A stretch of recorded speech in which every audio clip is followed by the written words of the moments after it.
네, 포항 북구 출신 자유한국당 김정재 의원입니다. 자료 제출 요구에 앞서서 한 말씀 드리겠습니다. 6개월째 대한민국 전체 실업자가 100만을 넘어섰고 청년 실업자가 38만에 이르고 있습니다. 우리 아들, 딸, 형제, 자매의 이야기입니다. 이들의 한숨에 날로 깊어져 가고 있습니다. 저는 후보자 그 차남의 취업 특혜 의혹이 불거진 이후로 꾸준히 지금 자료 요구를 해오고 있습니다. 하지만 한 장짜리 해명 자료 이후로 묵묵부답입니다. 그럼에도 불구하고 제가 이 문제를 꼭 짚고 넘어가야 하는 이유는 수많은 청년 실업자들 앞에서 적어도 부끄러운 국회의원이 되지 말아야겠다는 다짐 때문입니다. 물론 각자에게는 말 못할 사연이 있습니다. 그리고 또 이해하지 못할 사연도 없습니다. 그렇지만 그 충실하게 자료 제출을 해서 명명백백하게 해명하면 될 일이라고 생각합니다.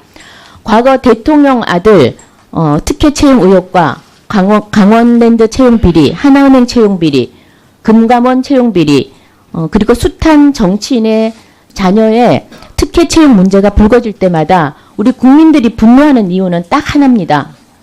바로 편법과 반칙 그리고 불공정에 대한 분노였습니다. 저는 존경하는 이거 후보자께서 이런 국민들의 분노의 대상이 되지 않기를 진심으로 바랄 뿐입니다. 다시 한번 제가 요구한 자료 제출 목록을 말씀드리겠습니다. 차남 이은수 씨와 관련해서 요청한 자료입니다. 취업 당시 금호고속의 모집 공고 그리고 금호고속의 모집 기준에 부합하지 않는 채용 사례가 있다면은 그 사례들을 제출해 주시고요. 다음에 채용 당시 기업 인사 담당자 현황입니다. 그리고 그 취업 시 필수적인 영어 성적 증명서를 포함한 회사에 제출한 서류 및 심사 자료 일체를 제출해 주시기 바랍니다. 네, 감사합니다. 네, 포항시 북구 출신 김정재 의원입니다. 저는 그 이계호 후보자 부인께서 소유하고 계신 예. 토지에 세워진 불법 건축물 최근 뉴스가 되고 있었죠. 여기에 대해서 질의드리겠습니다. 예. 그 지금 문제가 되고 있는 이 불법 건축물이 지난 수십 년 동안 아무런 법적 제재 없이 이렇게 광주 도심 한복판에 이 자리하고 있는 것은 명백한 특혜라고 보여집니다. 그 이 해당 지역에 그 지방 공무원으로서 오랫동안 재직하신 이 후보자의 조력 없이는 도저히 불가능하다는 합리적 의심을 하게 됩니다. 후보자님께서는 이 불법 건축물의 존재에 대해서 언제 아셨죠? 죄송합니다만 제가 이번 청문 준비를 하면서 그렇게 알았습니다. 제가 이 건물 자체에 대해서 이번에 아셨다는 겁니까? 불법이라는 걸 아셨다는 겁니까? 저는 뭐 한 번도 가본 적도 없고 이 건물 또 자체에 제가 대해서 그 처음 땅을 아셨다는 모르기 거죠? 때문에 이 건물 자체에 대해서 몰랐다? 예, 그렇습니다. 네. 화면을 한번 PPT를 보시죠. 자, 이 건물이 위치한 곳입니다. 다음 넘겨주십시오. 자, 다음 넘겨주십시오. 이게 지금 불법입니다. 자, 여기에 보시면은요, 지금 이 건물이 위치한 빨간색 여기가 지금 광주 중심에 있는 월산동에 있는 본 불법 건축물입니다. 다음 녹색 점이 지금 표시가 여러 곳에 되고 있습니다. 이 녹색 점은 이 후보자께서 부인과 함께 지금 건물을 가지고 있는 그런 곳입니다. 부동산이 소재하고 있는 곳입니다. 여러 곳이 있죠. 그다음 노란색 점이 여러 곳에 나오고 있습니다. 이것은 그 후보자께서 전출입한 집들입니다. 한마디로 이사를 다닌 집이죠. 다음 표시해 주십시오. 다음 파란색 점들이 비춰지고 있는데요. 여기는 후보자의 자녀분, 아들이 초중 고등학교, 대학교까지 다닌 것입니다. 이곳에서 30년 동안 살았습니다. 이 건물은 62년부터 있었습니다. 56년 동안 이 자리에 있었고요. 85년도에 아내와 결혼한 이후에 98년에 상속을 받았습니다. 그리고 또 지금 방금 말씀하신 것도 요 매일신문 또 인터뷰 내용하고 다른데 1층짜리 건물을 98년에 상속받으면서 건축물도 함께 받았다. 그러나 불법인 건 이번에 알았다. 이렇게 됐는데요. 어느 게 진실입니까? 저도 건물을 동네에 나오는데 30년 사시면서 매일 왔다 갔다 하시면서도 저기 내 아내 건물인데 아내 땅인데 그걸 모르셨다는 겁니까? 예, 전혀 몰랐습니다. 건물이 전혀 있는 저기가 이렇게 돼 있습니다. 저도 이제 확인을 최근에 했는데 예, 잠깐 면적 원래는 좋습니다. 이제 집터였는데 이번 몰랐다는 거죠. 예, 몰랐다는 그렇습니다. 건데 그럼 인터뷰 내용이 틀렸네요. 이 후보자 측은 그때 저는 그게 제 처와 형제들 소유로 건물도 된 줄 알았더니 그 불법이어 가지고 상속이 그러니까 안 되고 불법이었다는 돌아가신 것만 장인 이번에 안 명의로 거지 돼 있다는 건축물이 거 있다는 건 아셨다는 거죠. 건축물 몰랐습니다. 불법이라는 저는 그 걸 땅이 거기에 뭐 땅이 있는 있다는 걸 건지는 몰랐다? 이제 재산 등록을 계속 해왔기 때문에 알았는데 건물은 전혀 몰랐습니다. 아니 건물을 같은 동에 30년 동안 살고 왔다 갔다 매일 하면서도 건물이 있다는 걸 몰랐다는 겁니까? 이거 제가 국민들이 땅의 납득을 위치 자체를 하겠습니까? 모르기 때문에 몰랐어요. 저 정도 건물은 관심이 없으신가 보죠? 면적이 원래 한 거기가 60평방미터거든요. 자, 그래서 좋습니다. 19평 예, 면적에 좋습니다. 예, 있는 거기 좋습니다. 때문에 워낙 소규모라 자, 이 다음입니다. 그럼 이번에 불법 사실을 아시게 되셨네요. 예. 자, 그러면 2010년도에 행정부지사면서 공직자 재산 등록하셨잖아요. 예. 그러면 땅은 재산 등록을 했는데 여기에 있는 건물은 몰랐기 때문에 아예 기재도 안 된 것도 문제가 없다. 아니 땅은 제가 재산 등록에 기재할 필요가 없는 사항입니다. 아니 땅이란다. 저 건물은 왜 그러냐면 저희 처 소유가 아니고 공동 소유죠. 아니요. 공동 소유입니다. 돌아가신 불법 건물이기 때문에 상속이 안 되고요. 돌아가신 장인 소유로 아니 돼 그러니까 있어서 건물을 제가 재산 등록 필요가 없습니다. 몰랐기 때문에 아예 재산 등록을 안 해도 상관이 아니, 몰랐기 없다. 때문에 아니고 재산 등록의 아니, 대상이 건물이- 아니었습니다. 건물 자체가 있는 걸 모르셨다면서요. 예, 그것도 몰랐고요. 예. 당연히 불법 몰랐고요. 여부와 상관없이 예. 아니 알았다면은 그 불법을 알았다면은 당연히 재산 등록을 하셔야죠. 아니요. 소유가 장인 소유기 때문에 벌써 상속을 했죠. 98년에 상속을 땅은 했습니다. 상속을 했기 때문에 재산 등록을 당연히 하고요. 다만 건물은 불법이기 때문에 불법이기 때문에 그러니까 아예 건물 상속이 자체 안 존재에 됩니다. 대해서 몰랐다. 예. 그걸 지금 믿으라는 겁니까? 30년 동안 저 지역에 살았는데 그러니까 제가 지금 합리적으로 의심을 한다는 게 상식적으로 납득이 안 되는 겁니다. 우리가 네. 통상 우리 동네에 우리 처가 건물 또는 내 아내 건물이 있고 땅이 있으면 안다는 것이 저는 상식이라고 생각을 합니다. 그 다음입니다. 제가 굉장히 신뢰도가 떨어지는데 후보자에 대해서요. 제가 그 건물에 대해서 납세 사실 자료를 요구했습니다. 그런데 그 개인 정보라고 얘기하면서 제출을 안 하셨는데 저희가 이거를 입수를 했습니다. 재산세 내고 있는 건 아시죠? 이 불법 건축물에 대해서. 예, 그 최근에 저도 확인했습니다. 자, 여기에 대해서도 지금 이 건물이 지금 저희가 도저히 이해가 안 되는 것이 이행 강제금이 한 번도 부과되지 않았습니다. 불법 건축물인데도 이해되십니까? 공무원 많이 하셔서 아실 거 아닙니까? 이해되십니까? 자, 다음 워낙 사진 그 한번 건물 보시죠. 자, 다음 자체에 사진 대해서 한번 관심이 보세요. 없었기 때문에 제가 자, 국토교통부에서요. 2년마다 한 번씩 항공 측량을 합니다. 불법 건축물이 있으면은 지자체에 통보를 하고 철거를 하거나 아니면 이행 강제금을 부과를 합니다. 그리고 재산세도 과세를 하고 있고요. 자, 이 건물이 있는 저 동네입니다. 모든 불법 건축물은 다 측량을 해서 다들 이행 강제금이 부과가 됐는데 유독 후보자의 이 가족의 이 건물만 부과가 되지 않았습니다. 이해가 안 되죠. 이 건물만 지금 부과가 안 된 겁니다. 그래서 저희가 후보자의 조력이 있지 않았나라고 의심을 하는 전혀 겁니다. 아닙니다. 그러면 또 여기는 광주시고 그러면 저는 전남도에서 후보자님? 근무했기 때문에 후보자님은 그냥 일반인이 아니시고 고위 공직자십니다. 이걸 보면 자기 관리가 전혀 안 되었다고밖에 판단할 수가 없습니다. 인정하십니까? 제가 알 수 없는 상황이었기 때문에 어쩔 수 없었다는 점을 이해해 주셨으면 좋겠습니다. 아니, 불법 건축물이 있었다는 것도 그렇고 거기서 또 불법 임대 소득도 있었는데 이것에 대해서 지금까지 몰랐다라는 것이 참 납득하기가 어렵습니다. 이 불법 건축물 철거하시겠다고 했는데 하실 겁니까? 저는 이제 그 건물이 간단하게 제처와 대답해 다섯 주십시오. 형제에 예, 간단하게 상속이 대답해 된 줄 알았더니 안 돼 있더라고요. 그러나 그 형제들을 설득을 해서 저는 불법은 반드시 철거가 돼야 된다고 생각합니다. 그래서 최대한 빠른 시일 내에 철거되거나 아니면 저희 그 땅에 대한 지분까지도 포기하도록 그렇게 하라고 집에 얘기를 했습니다.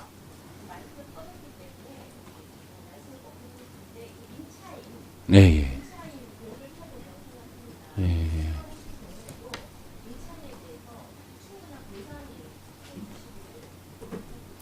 예, 제가 개입은 하지 않았습니다만은 임차에 대한 문제, 보호가 필요하다면 뭐 저 개인적으로라도 보상이 될 수 있도록 그렇게 검토하겠습니다.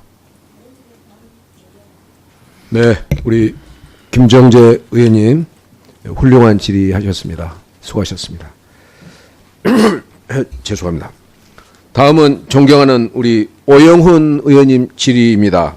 제주시 을 출신이십니다. 네, 후보자님. 그 예, 예. 2003년 여수 부시장 시절에 그 동신대학원 석사과정 다니셨죠? 예, 예. 예, 출석은 얼마나 하셨나요? 그때 이제 주로 금요일 날은 제가 집이 광주였기 때문에 올라오니까 뭐 거의 그러니까 저녁 출석은- 야간이니까 참석을 했고 예, 출석은 목요일 날은 한 3분의 2 정도는 자, 참석을 했습니다. 수업은 목금토인데 예, 수업을 참석을 하셨다는 거죠? 예, 그 목금- 당연히 했습니다. 당연히 예, 하셨습니까? 예, 예. 예, 출석한 자료 받아볼 수 있을까요? 글쎄 저도 제가 자 예, 그러면 여수에서 보통 일이 몇 시에 끝나죠? 부시장 시절에 6시 이제 6시가 이 공식적인 이거 저 일과 공식- 마감이기 때문에 적인 일을 끝내시고 가시죠? 예, 예. 그게 지금 여기 동신대학교가 있는 나주까지는 최소한 근데 차로 그때- 달리면 2시간이 걸립니다. 예, 수업은 2시간이 걸리고 광주에서 했습니다. 수업을 광주에서 했다고요? 광주의 그 동신대학인데? 동신대학교 한방병원이라고 거기에 이제 별도 뭐 임시 저 캠퍼스가 이 과정이 캠퍼스가 원래 광주에 있습니까? 캠퍼스는 나주에 있고요. 예. 그 부속 수업은 병원이 수업은 다 광주에 있는데 거기에서 수업을 했습니다. 모든 수업이 다 여기서 예, 열렸습니까? 예, 예. 그러면 출석을 충분히 하셨다는 거네요? 예, 출석은 뭐 당연히 토요일 했습니다. 수업도 하시고 예. 주말에 가끔 이제 현장 수업도 하고 그렇게 했습니다. 제가 듣기로는 뭐 출석은 거의 못 하셨다고 아유, 그건 전혀 들었는데 아닙니다. 출석을 하셨다는 예, 거죠? 예, 틀림없이 했습니다. 지금도 기억하고 있습니다, 제가. 학점은 만점인 건 아시죠? 4.5에 4.5 만점. 근데 저만 그런 게 아니라 대부분 그 학생이 5이었는데 성적이 좋았습니다. 제가 네. 이 지금 동신대학교를 한 번도 대학원 석사 과정을 어떤 공식적인 자료에도 노출시킨 적이 없습니다. 후보자께서. 그래서 그것도 왜 그런지 의심이 되지만 아마도 이게 형식적으로 그냥 다닌 석사 과정이 아닌가 싶은데요. 이 등록금은 어떻게 했습니까? 등록금은 제 공무원 기억에 국가- 처음에 국가장학금, 공무원 예, 국가장학금 그래갖고 30% 이외에 30% 다른 받- 학자금을 장학금을 받은 적이 있습니까? 제 기억은 뭐 제가 돈 내고 다녔다는 아니, 기억을 하고 기억이 아니라 있습니다. 정확하게 말씀하셔야죠. 아니 그렇게 했습니다. 본인 내셨어요? 아 당연히 냈죠. 다른 장학금 전혀 안 받았습니까? 모르겠습니다. 전혀. 받았을 경우는 제가 어떡하죠? 공무원이기 때문에 그 공무원에 대한 장학금은 제가 받았던 것으로 기억합니다. 네, 그거 30%는 받았고 다른 네. 장학금은 안 받았다는 다른 거죠. 것은 뭐 받을 수가 없죠. 다른 장학금 받은 게 있으시면 어떻게 하시겠습니까? 잘 기억을 제가 정확히 모르겠습니다. 뭐 어떤 장학금을 받았고 뭔지 모르는데 제 기억에는 제가 뭐 등록금을 냈다. 등록금을 냈기 때문에 예, 그것만 기억하고 있습니다. 다른 장학금을 받았을 시에는 거기에 대한 응당한 책임을 지셔야 됩니다. 제 기억은 뭐 다른 장학금은 없었던 것으로 아는데 뭐 정확히는 저도 잘 모르겠습니다. 예, 이 부분에 대해서 지금 공무원 출신 정치인이든지 어찌되었든 간에 공무원들이 지역의 그 대학원 주로 국가 장학금으로 다니고 수업은 주로 출결상은 좋지 않습니다. 학점은 만점이고 이런 식으로 보여지는 게 허다한 일입니다. 이거 굉장히 저는 도덕적 해이가 크다고 생각을 하는데요. 이 부분은 반드시 앞으로 고쳐져야 될 부분입니다. 정말 필요해서 다니는 대학원이 아니라면 이렇게 형식적으로 다니고 또 논문 표절 문제 심각하지 않습니까? 의혹이 불거져서 뉴스에도 나왔는데요. 논문 표절까지 한다는 그런 의혹까지 사가면서 이런 건 할 필요가 있을까라는 생각이 듭니다. 다음에 지금 주 거주지가 지금 이건 주민등록법 위반 의혹이 있어서 그런데요. 지역구가 담양, 한평, 영광, 장성이시잖아요. 주 거주지가 어디십니까? 주 거주지는 담양과 광주입니다. 아니 주거주지가 주로 사시는 데가 담양입니까 광주입니까? 광주에만 있죠. 그럼 지역구에는 안 사시네요? 거의? 지역구는 그것도 얼마나 산다고 사세요? 얼마나 거주하십니까? 연간 한 달에 일주일에 몇 번 거주하세요? 정기적으로 가는 것은 아니고요. 제가 어떻게 하냐면 지역구에 정기적으로 안 가세요? 4개군이니까 제 지역이 제가 거의 매일같이 지역을 갑니다마는 일정들이 잠깐만 일주일에 몇 번 지역구에 가세요? 자 주무십니까? 거주지가 지역에서. 지금 저기 단양구 그거야 대성리 뭐 주택이 정기적인 얼마나 것은 계세요? 아니지만 평상시는 거의 뭐 출퇴근 나다시피 하고 있습니다. 주택은 거의 가다시피 합니까? 예, 예. 자, 그런데 2018년에 1월, 2월, 3월 보면은 쭉 계속 전기료가 1,000원도 안 나옵니다. 전기료가 통상 사람이 안 살고 가전제품만 돌아가도 통상 6,000원은 나옵니다. 근데 지금 담양군 대성리에 전기료가 1,000원도 나오지 않는다는 건 거주하지 않았다는 겁니다. 아마 1, 2, 지역구 3월에 추워서 국회의원께서 예. 추워서요? 여름 한번 예. 볼까요? 여름 8월에도 8,000원, 9,000원이 나왔습니다. 지난 5년간.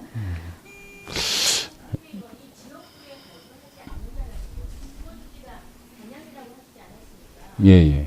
주소지가 담양이고요. 예, 살았습니다. 예. 거기서 이제 계속해서 그런 것은 아니지만 연간 뭐 굳이 따지자면 뭐 이 2, 3일 정도는 매주 담양에 거주를 했습니다.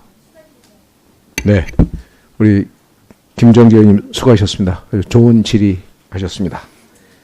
다음은 제주시 을 지역 출신 존경하는 오영훈 의원님 질의하시겠습니다. 네, 김정재입니다. 그 후보자님 아까 질의 들었던 거하고 계속 연결해서 질의 좀 드리겠습니다. 그 출석률 아까 보니까요. 그 여수에서 나주까지는 2시간인데 지금 광주 아까 말씀하신 동신 한방병원까지는 한 1시간 한 50분 정도 걸리더라고요. 차이가 크게 없네요. 없어서 6시에 끝나고 어떻게 7시 수업을 그렇게 완벽하게 아까 가셨다고 그러는데 아니 제 말씀 좀 들어보십시오. 일찍 제때 가셨어도 문제입니다. 가셨어도 문제고 갈 수가 없는 상황이에요.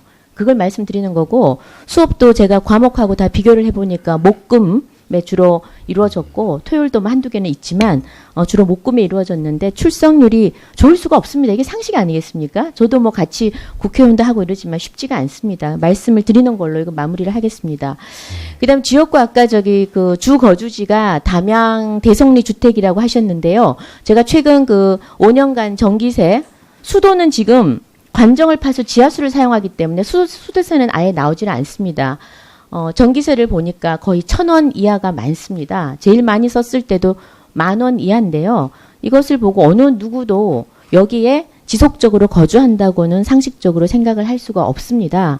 그런데 지금 주로 거주하시는 데가 담양이라고 하니 제가 의아해서 계속 여쭤본 거고요. 주소지가 담양이라는 뜻입니다.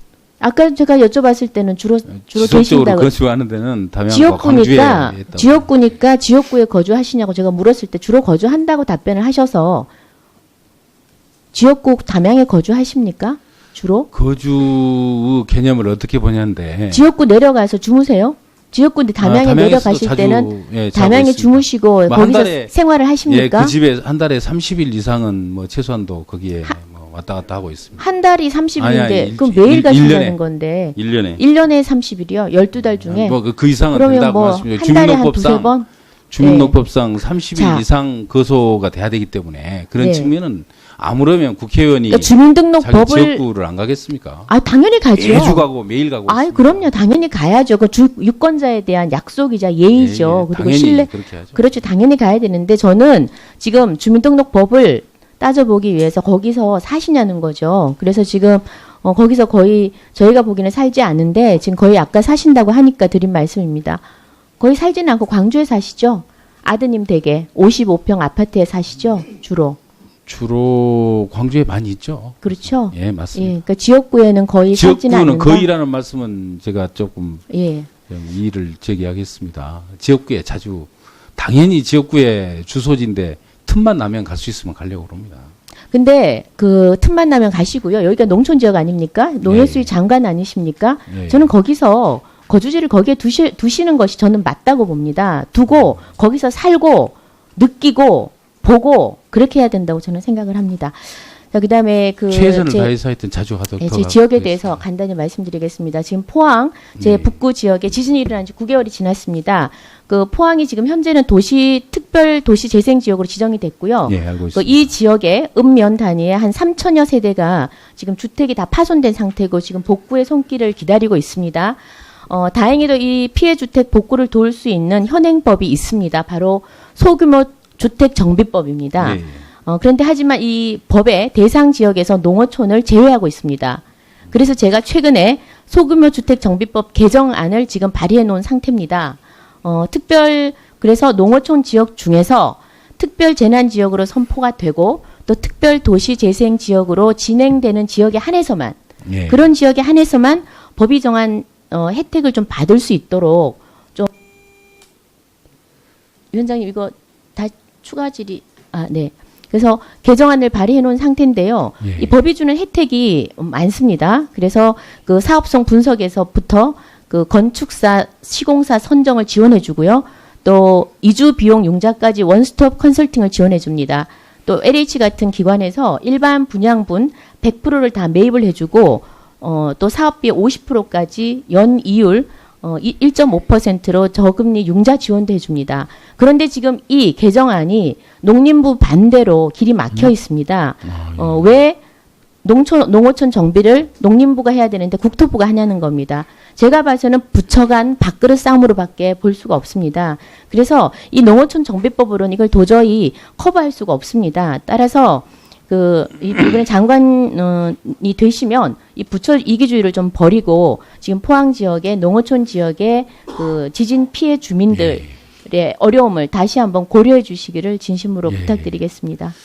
네, 존경하는 김정재 의원님께서 말씀을 주셨던 소규모 주택 정비법 농림부가 반대한다는 것은 저는 제 스스로 이해할 수가 없습니다. 반드시 이 국민을 위해서 어떠한 제도와 사업이 유용하냐를 따져야지 우리 부처 일이냐 아니냐는 그 부처 이기주의는 저는 절대적으로 지양돼야 한다고 생각을 하고요. 이 법안에 대해서는 찬성 입장으로 부처의 입장을 바꾸도록 그렇게 조치하겠습니다. 한 가지만 네. 죄송합니다만 동신대학 그 여수에서 올 때 1시간 반 정도면 올 수가 있습니다. 나주하고는 거리가 좀 차이가 있고요. 그 점 말씀드립니다. 네. 1시간 반도 이 시간이 좀 부족하긴 합니다만은 가끔 지각도 하고 또 그게 학생이 4명이 전부 직장인들 공무원들이었기 때문에 모이면 좀 커피도 한잔 하면서 늦게 시작도 하고 그렇게 했다는 말씀 제가 전해 올리겠습니다. 네. 자, 우리 김정재 의원님 수고하셨습니다. 다음은 제주시 을 지역 출신 존경하는 오영훈 의원님 질의해 주시기 바랍니다.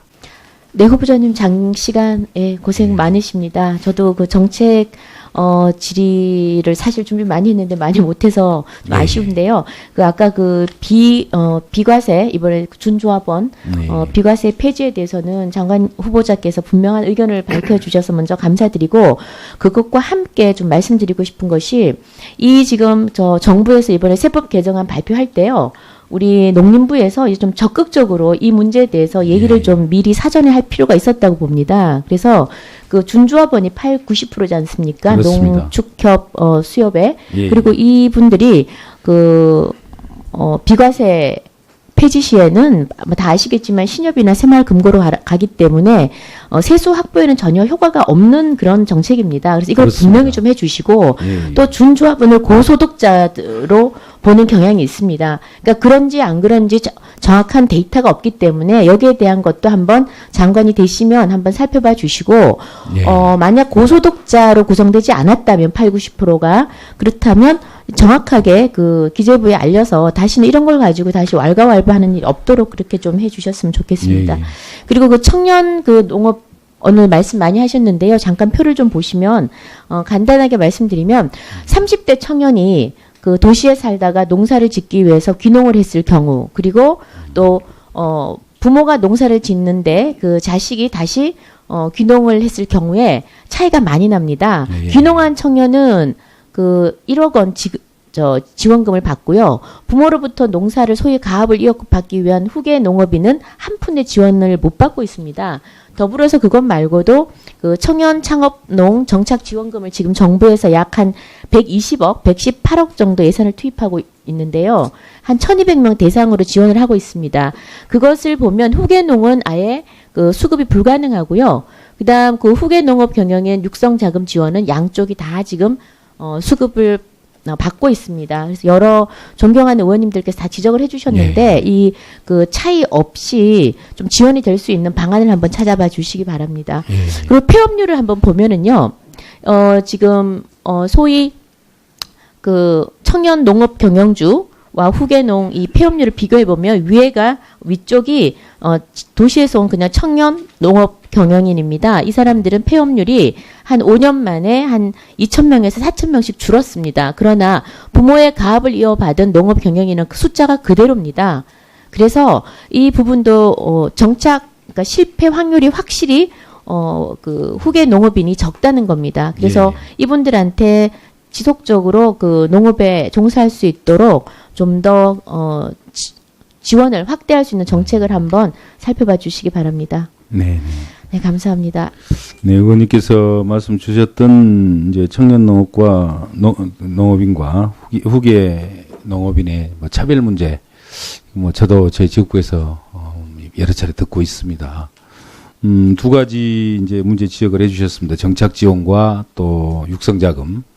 정착 지원은 이제 청년 농업인의 경우에 본질적으로 도시 귀농자를 이제 이 전제에 두고 추진하기 때문에 정착 지원이 있었습니다만은 이 점에 대해서도 후계농까지 뭐 부분적으로라도 어떤 뭐 혜택을 줄 수 있는지 한번 검토해 보고요. 육성 자금은 차별화돼서는 안 된다고 생각합니다. 그래서 육성 자금에 대해서는 또 보다 강력한 정책 수단을 좀 강구하는 방향으로 후계농에서도 지원 대책을 찾아 나가도록 하겠습니다. 네, 우리 김정재 의원님 수고하셨습니다. 우리 정운천 의원님 추가 질의.